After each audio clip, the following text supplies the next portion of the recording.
शादी के बाद भी पत्नी का बॉयफ्रेंड। एक लड़की की शादी उसकी बिना मर्जी के एक सीधे साधे लड़के से हो जाती है, जिस लड़के के घर में उसकी माँ के अलावा और कोई नहीं था। दहेज में लड़के को बहुत सारा सामान और पैसे भी मिले थे, लेकिन लड़की किसी और लड़के से बेहद प्यार करती थी। दहेज में लड़कों को बहुत सारा सामान और पैसे भी मिले थे, लेकिन लड़की किसी और लड़के से बेहद प्यार करती थी।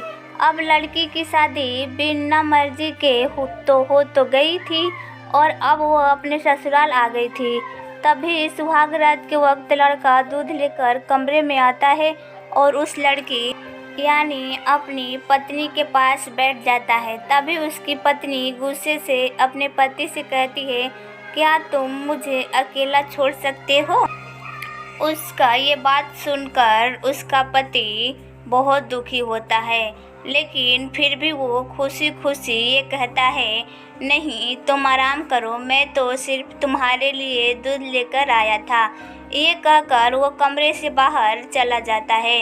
लड़की मन मार कर ही रह जाती है, क्योंकि लड़की चाहती थी कि उसने गवार से तलाक ले सके।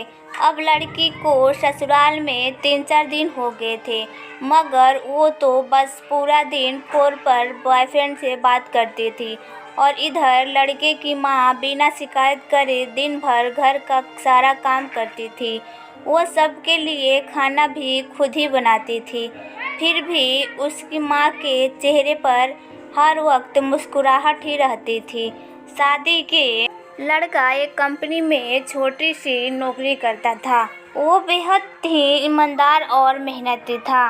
सुबह अपने काम पर जाता और शाम को थका हारा घर आता, मगर उसकी पत्नी उससे एक गिलास पानी भी नहीं पूछती थी।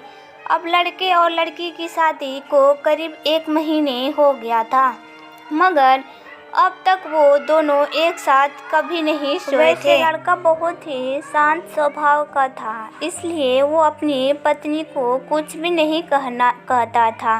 फिर भी वो अपनी पत्नी को खुद ही खाना डाल कर देता था, मगर उसकी पत्नी उसके साथ बैठकर खाना कभी भी नहीं खाती थी। वो अपना खाना अपने कमरे में अलग बैठकर खाती थी। लड़का का दहेज में एक स्कूटी भी मिली थी। लड़का जैसे ही अपने काम पर निकल जाता, उसके आधे घंटे के बाद ही लड़की भी अपनी स्कूटी लेकर अपने बॉयफ्रेंड से मिलने चली जाती थी और लड़के के आने से पहले ही वो अपने ससुराल वापस आ जाती थी। एक दिन लड़के की काम की छुट्टी थी और वो घर पर ही था, तो लड़की ने अच्छे भले खाने को भी गंदा कह के अपनी सासू माँ का उल्टा सीधा कहकर खाने को बाहर फेंक देती है। ये सब देखकर लड़कियों को बहुत ही गुस्सा आता है और वो गुस्से में अपनी पत्नी पर हाथ उठा देता है, मगर उसकी माँ फिर भी अपने बेटे को ही डांटती है। इधर लड़की को झगड़े का एक बहाना ही चाहिए था, जो कि उसे मिल गया था।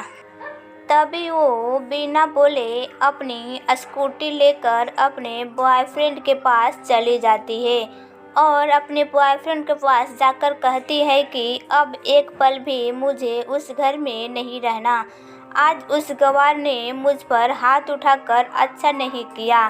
तभी उसका बॉयफ्रेंड कहता है, अरे तुमसे तो मैं कब से कहता हूँ कि तुम भाग चलो मेरे साथ कहीं दूर, मगर तुम हो कि आजकल उस पर ही लगी रहती हो। तब लड़की कहती है कि शादी के दिन मैं तुम्हारे पास आई थी तो तुम ही ने तो वापस घर लौटाया था। मुझे बॉयफ्रेंड ने कहा, खाली हाथ हम दोनों कहाँ तक भागेंगे। तुम ही बोले, मैंने तुमसे कहा था कि कुछ पैसे और गहने साथ ले लो और तुम हो कि खाली हाथ ही मेरे पास आ गई थी। आखिर दूर एक नई जगह में ज़िंदगी की शुरुआत करने के लिए पैसे तो चाहिए ना। और हाँ, एक बात और, जब भी मैं तुम्हारे पास आता हूँ और तुम्हें छूना चाहता हूँ तभी तुम्हारे नखरे हो जाते हैं और बस यही कहती रहती हो कि प्यार प्रेम शादी के बाद ही होगा। तभी लड़की को गुस्सा होकर कहती है, हाँ, शादी के बाद ही अच्छा होता है ये सब, और मैं तुम्हारी ही तो हूँ।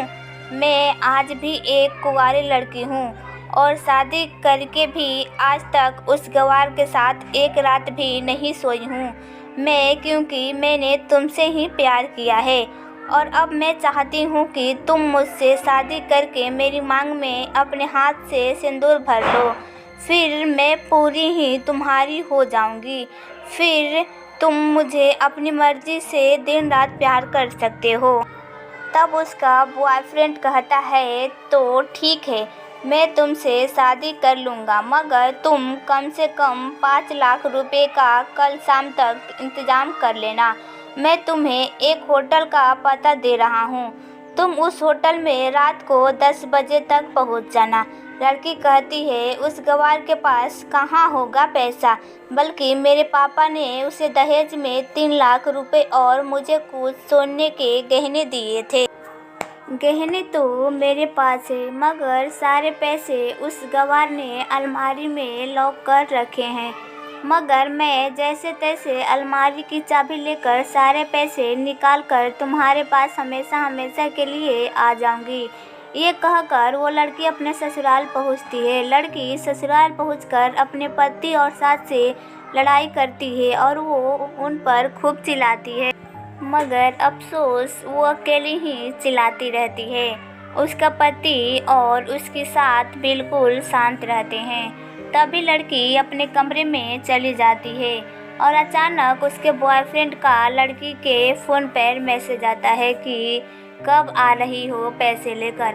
लड़की मैसेज का जवाब देती है, सब्र करो, मैं वक्त पर आ जाऊंगी। तब उसका पति दरवाज़ा खटखटाता है और अपनी पत्नी से कहता है कि खाना खा लो। तभी पत्नी कहती है, मैं खाना अभी खाऊंगी, पहले मुझे अलमारी की चाबी दे दो। पति दरवाजे के नीचे से चाबी देकर कहता है, ये लो, अपना काम करके खाना खा लेना, क्योंकि अभी तक मैंने और माँ ने भी खाना नहीं खाया। माँ ने कहा है आज हम सब साथ में बैठकर ही खाना खाएंगे। लड़की कहती है, माँ और तुम खाना खा लो, मैं बाहर से खाना खाकर आई हूँ। ये सुनकर लड़का चला जाता है। तभी लड़की जल्दी से चाबी को उठाकर अलमारी खोलती है। अलमारी खोलकर वो उसमें क्या देखती है कि उसमें दहेज के पूरे पैसे 3 लाख और सारे गहने तो रखे ही थे, बल्कि उसमें एक डायरी भी रखी हुई थी। वो उसे खोलकर पढ़ी है तो उसमें लिखा था, प्रिय पत्नी, मुझे और तुम्हारे पिताजी को पता है कि तुम किसी और लड़के से बेहद प्यार करती हो, मगर तुम्हारे पिताजी ने पता लगाया है कि जिससे तुम प्यार करती हो उसकी पहले भी एक बार शादी हो चुकी है और वो लड़का बहुत सी लड़कियों को धोखा भी दे चुका है। पर आपको पिताजी आपको उस लड़के के बारे में कुछ भी ना बता सके, क्योंकि उन्हें पता था कि ये जो इश्क का नशा है वो हमेशा अपनों को गैर और गैरों को अपना बना देता है। इसलिए तुम्हारे पिताजी ने मेरे आगे हाथ जोड़कर ये कहा कि मेरी बेटी का हमेशा ख्याल रखना। एक बाप के मुंह से एक बेटी की कहानी सुनकर मेरी भी आंखों में आंसू आ गए और मुझे यकीन हो गया था कि एक अच्छा पति होने का सम्मान मुझे मिले या ना मिले, मगर एक दामाद होने की इज्जत मैं हमेशा पा सकता हूँ। और मुझे दहेज में मिले सारे पैसे और सोने के गहने मैं तुम्हारी अलमारी में रख दिए हैं, क्योंकि दहेज के नाम से मुझे नफरत हो चुकी थी। इस दहेज के ही कारण मैंने अपनी बहन और पिता को खोया था और ये मेरे पिता के अंतिम शब्द भी यही थे कि किसी बेटी के बाप से कभी 1 रुपया भी दहेज ना लेना। और उस डायरी में ये भी लिखा था कि तुम मुझसे आज़ाद हो और तुम कहीं भी जा सकती हो। डायरी के बीच के पन्ने में तलाक के पेपर रखे हैं, जहां मैंने पहले से ही साइन कर दिए हैं। जब तुम्हें लगे कि अब इस गवार के साथ नहीं रहना, तब तुम भी इस तलाक के पेपर पर साइन करके अपने सारे पैसे और जेवर लेकर जा सकती हो। लड़की डायरी पढ़कर हैरान थी और परेशान भी थी। ना चाहते हुए भी उसके गंवार पति के शब्दों ने उसके दिल को छू लिया था। अब वो न चाहते हुए भी गंवार पति के अनदेखे प्यार को वो महसूस करने लगी थी। वो फूट फूट के रोने लगी। डायरी में आगे लिखा था कि मैंने तुम्हें इसलिए मारा क्योंकि आपने माँ को गाली दी, और जो बेटा खुद के आगे अपनी माँ को बेइज्जती होते सहन कर ले, फिर वो बेटा ही कैसा। इसलिए मुझे माफ़ कर देना, क्योंकि मेरे लिए माँ का दर्जा सबसे बड़ा है और आपको मैं दुल्हन बनाकर अपना हमसफ़र बनाने लाया हूँ। आपसे ज़बरदस्ती करने नहीं। आपको मुझसे प्यार हो ना हो, लेकिन मैं अंत तक सिर्फ आपसे ही प्यार करता रहूँगा। अब फैसला तुम्हारे ही हाथों में है। अब लड़की दुल्हन बन चुकी थी और उसकी आंखों में आंसू बह रहे थे। अचानक लड़की के बॉयफ्रेंड का फ़ोन आता है। तभी गुस्से में लड़की अपने फ़ोन के स्विच ऑफ करके फ़ोन का सिम कार्ड तोड़ देती है। अब उसे ये समझ आ गया था कि जिससे वो बेहद प्यार करती थी, उससे वो सिर्फ पैसे से ही प्यार करता था, और सच्चा प्यार करने वाला तो मेरा पति ही था, जिसने सिर्फ मेरा पापा की इज्जत रखने के लिए ही उसने शादी कर ली, और उसे मेरा एक बॉयफ्रेंड है पता होने के बाद भी मुझसे इतना प्यार किया। मैं अपने पति का प्यार क्यों नहीं समझ पाई। ये सब सोचकर वो रोती रही। फिर उसने रोते हुए अलमारी का सारा सामान जैसा था वैसा ही रख कर ना जाने कब सो गई। अगले दिन उसकी पत्नी सुबह देर से जगी। तब तक उसका पति ऑफिस जा चुका था। तभी पहले नहा धोआ कर उसने साड़ी पहनी, फिर लंबा सा अपनी मांग में सिंदूर लगाया, जबकि पहले एक बिंदी जैसी साइड पर सिंदूर लगाती थी ताकि कोई लड़का ध्यान ना दे और किसी को ये बात पता ना चले कि वो शादीशुदा है। मगर आज तो 10 किलोमीटर से ही दिखाई दे रहे थे, ऐसी लंबी और गाढ़ी सिंदूर लगाई थी। फिर उसने अपना मंगलसूत्र पहना और किचन में जाकर सासू माँ की ज़बरदस्ती कमरे में आराम करने देती है और खुद अकेली सबका खाना बनाती है। पहले सासू माँ को खाना खिलाती है और फिर अपने पति को फ़ोन करके उसके ऑफिस का पता पूछती है। उसका पति उसके ऑफिस का पता देता हुए सोचता है कि कहीं उसकी पत्नी ने तलाक देने का फैसला तो नहीं कर लिया, मगर उसे कहाँ पता था कि वो अब सुधर गई है और उसे ही अपना पति मान चुकी है। इतने में ही उसकी पत्नी स्कूटर लेकर उसके ऑफिस खाना लेकर पहुंच जाती है। पत्नी को देखकर पति हैरान हो जाता है। तभी वो अपनी पत्नी से पूछता है, सब ठीक है ना? माँ ने तुमसे कुछ कह तो नहीं दिया? उसका पति सवाल पर सवाल पूछते जा रहा था।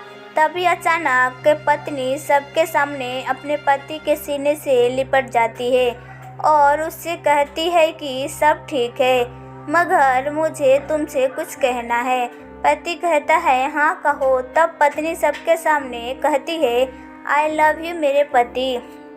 ये सुनकर ऑफिस के सभी लोग हैरान होकर खड़े हो जाते हैं और जोर जोर से तालियां बजाने लगते हैं। जब पत्नी सबके सामने अपने पति का हाथ पकड़ के कहती है कि अब 1 महीने तक मेरे पतिदेव ऑफिस में दिखाई नहीं देंगे, ऑफिस के सभी लोग पूछते हैं क्यों? तब लड़के की पत्नी कहती है, क्योंकि हम दोनों लंबे छुट्टी पर जा रहे हैं। पति पत्नी से कहता है, तुम्हें क्या हो गया है? तभी पत्नी पति से कहती है, मुझे तुमसे सच्चा प्यार हो गया है। ये कहकर वो उसके सीने से दोबारा इस तरह लिपट जाती है कि जहाँ से वो अपने गंवार पति से कभी भी जुदा ना हो पाए। तभी उसका पति भी बहुत खुश हो जाता है और फिर वो दोनों अपने घर चले जाते हैं और खुशी खुशी अपना जीवन बिताने लगते हैं और हमेशा खुश रहने लगते हैं।